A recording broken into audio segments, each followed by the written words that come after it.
You are broke because you obey rules written for losers, defend loyalty that exploits you, and call patience virtue. If this stings, stay. Chapter 1. The Poverty Narrative. You were taught that money respects effort, that loyalty is rewarded, that patience builds empires. None of that was designed for you. It was designed to keep you useful. The poor are not poor because they lack intelligence. They are poor because they were trained to confuse obedience with virtue. They were taught to wait, to comply, to endure, to hope. Hope is a leash. The system does not punish laziness. It punishes independence. You work harder than those above you. You sacrifice more than those who profit from you, and you call that honor. That is the first lie. Money does not move toward morality. It moves toward leverage. Those who rise are not more deserving. They are more detached. They do not ask what is fair. They ask what is useful. You were conditioned to admire effort instead of position. You chase income instead of influence. You build skills while others build control. And every time you defend this structure, you protect the very machine that drains you. You think breaking rules is corruption. In reality, blind loyalty is financial suicide. Look at every wealthy dynasty. They broke norms before they built legacies. They abandoned comfort before they earned stability. They chose isolation before they received authority. The poor stay poor because they keep their hands clean. The powerful stay powerful because they keep their distance. You were never meant to win inside this narrative. You were meant to operate it, to labor inside it, to justify it, to protect it with your silence. And the moment you question it, you are labeled dangerous. That is not an accident. That is the first gate. You are not broke because you lack potential. You are broke because you inherited a story that rewards obedience and punishes sovereignty. And until that story dies, nothing else will change. Chapter 2. The Obedience Engine. There is a mechanism beneath your financial struggle. Not chance, not luck, not even intelligence, conditioning. You were trained to associate survival with approval, to measure safety through acceptance, to fear exclusion more than stagnation. This is not morality. This is domestication. The mind that fears rejection will never demand leverage. It will negotiate against itself. It will shrink before it is even opposed. You learn to explain instead of position, to justify instead of command, to wait instead of redirect. That is the obedience engine. It runs on one fuel, the need to be seen as good. Good workers obey. Good friends. Chapter 3. The 4 Financial Archetypes. There are only 4 roles in every financial system. You are already in one. You just pretend you are not. The pawn survives. He trades time for safety. He obeys rules he did not design and calls it responsibility. He believes stability is dignity. He waits for permission to move. His greatest fear is not poverty. It is isolation. The performer seeks attention. He wants to look successful before becoming it. He invests in appearance, not position. He speaks loudly, posts confidently, spends aggressively. He is rich in image, poor in leverage. His life is a stage built on debt and anxiety. The predator understands transaction. He sees people as movement. He studies incentives, not intentions. He does not care who approves, only who controls. He advances quickly, but often burns everything behind him. Power without restraint turns into collapse. Then there is the architect. He does not chase money. He builds systems that generate it. He does not argue. He designs environments where arguments are irrelevant. He is invisible while others compete. He profits from the structure while others fight inside it. Most men believe they are predators. In reality, they are performers pretending to be predators. And most performers eventually become pawns again. The tragedy is not poverty. The tragedy is confusion. You cannot escape a hierarchy you refuse to identify. You cannot change a role you refuse to name. Look at your behavior, not your intentions, not your dreams, your patterns. Do you wait? Do you impress? Do you exploit? Or do you design? Money does not reward morality. It rewards position, and position begins with self-recognition. The moment you see your archetype, your excuses die. And the moment your excuses die, your old identity becomes impossible to protect. You are not poor because the system is unfair. You are poor because you are playing a role that was never designed to win, and now you must decide, remain useful or become structural. Chapter 4. The Historical Trap. History does not reward the honest. It archives them. Empires were not built by virtue. They were built by those who understood timing, perception, and pressure. The moral were preserved as stories. The strategic were preserved as structures. You were taught to admire heroes, but heroes rarely owned anything. They died clean. The architects lived quietly. Every civilization repeats the same illusion. It tells the masses that goodness creates wealth. Then it allows goodness to work inside systems designed by others. The result is predictable. The moral remain loyal. The strategic remains sovereign. Look at merchants, dynasties, institutions, families that lasted centuries. They did not survive by fairness. They survived by adaptation, by silence, by alliances that looked ethical and decisions that were not. Human nature has never changed. People follow strength. They forgive power. They respect outcomes, not intentions. They obey whoever controls the environment. The poor believe history is about justice. The wealthy know it is about position. Every collapse proves the same law. Those who relied on virtue lost first. Those who relied on structure remained. You were not trapped by economy. You were trapped by narrative. A narrative that taught you to wait, to trust, to behave, to deserve. But history has never paid wages for deserving. It only rewards placement. This is why most men repeat the same financial destiny as their fathers, not because of genetics, but because they inherited the same story, the story of effort without leverage, loyalty without ownership, work without control. And every time the system resets, the same men rise. Not because they are cruel, but because they are positioned. You are not late. You are misinformed.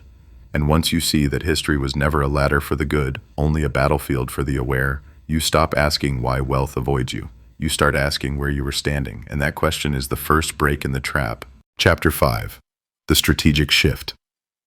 Money is not created by movement. It is created by position. You were taught to stay busy, to speak often, to explain yourself, to prove your worth.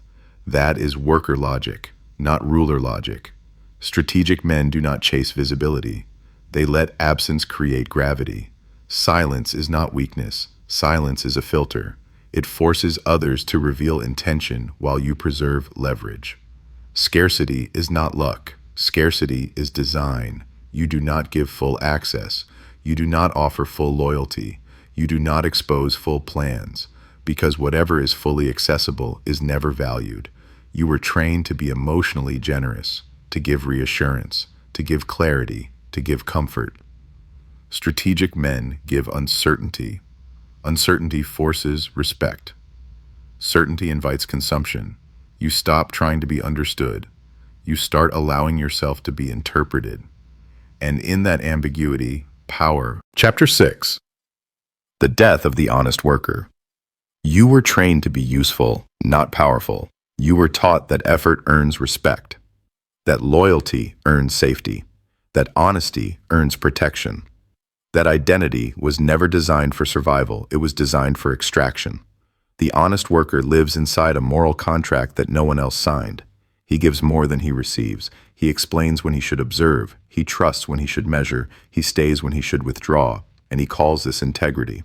In reality, it is dependency wearing a noble mask. The world does not reward virtue, it rewards leverage. The honest worker believes visibility brings recognition. The sovereign understands invisibility brings control. The honest worker seeks fairness. The sovereign studies advantage. The honest worker wants to be chosen. The sovereign chooses himself. This chapter is not about becoming cruel. It is about becoming unexploitable. You do not abandon ethics.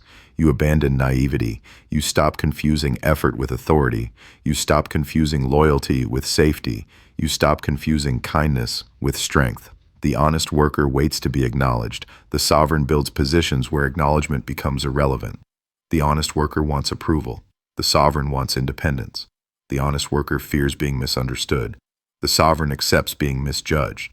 This is the moment where identity fractures. You stop seeing yourself as a contributor. You start seeing yourself as a controller of access. You no longer ask, am I being fair? You ask, am I being positioned? You no longer think in emotions, you think in outcomes. This is the death of the obedient self and the birth of strategic isolation, not loneliness. Clarity, not bitterness. Distance, not arrogance. Sovereignty. You do not become harder, you become quieter. And in that quiet, your power stops leaking. Chapter 7. The Price of Sovereignty, expanded. This is the last threshold, not because there is nothing beyond it, but because beyond it there is no audience. Sovereignty is not achievement, it is abandonment.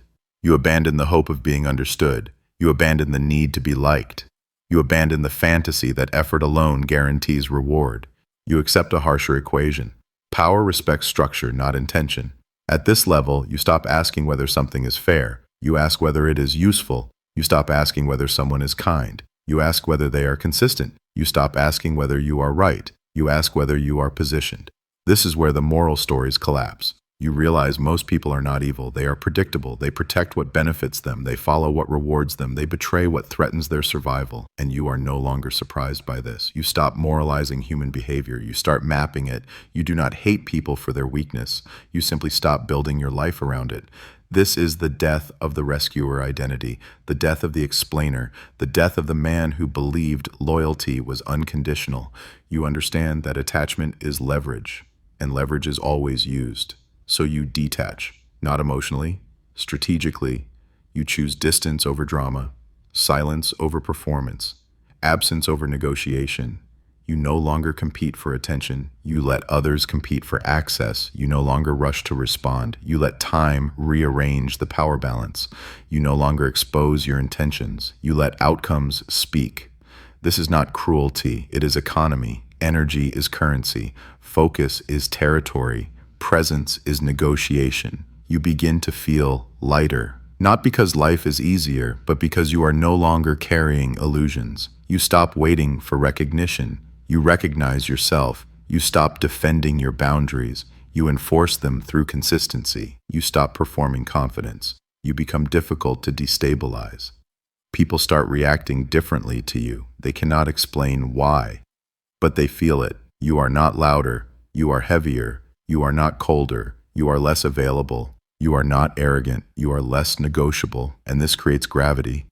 You become someone others measure themselves against without realizing why. This is sovereignty, not dominance, not control, not intimidation, but internal authority. The authority that comes from not needing permission to exist as you are. The authority that comes from knowing you can walk away from any table and still eat. Most people will never reach this state, because it requires killing the version of yourself that still wants applause, that still wants validation, that still wants the crowd to agree before moving.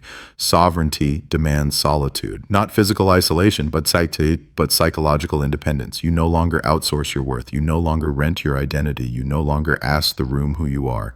You decide. And once you decide, the room adjusts, or it loses relevance. This is the price, and this is the reward. You are no longer impressive. You are unavoidable.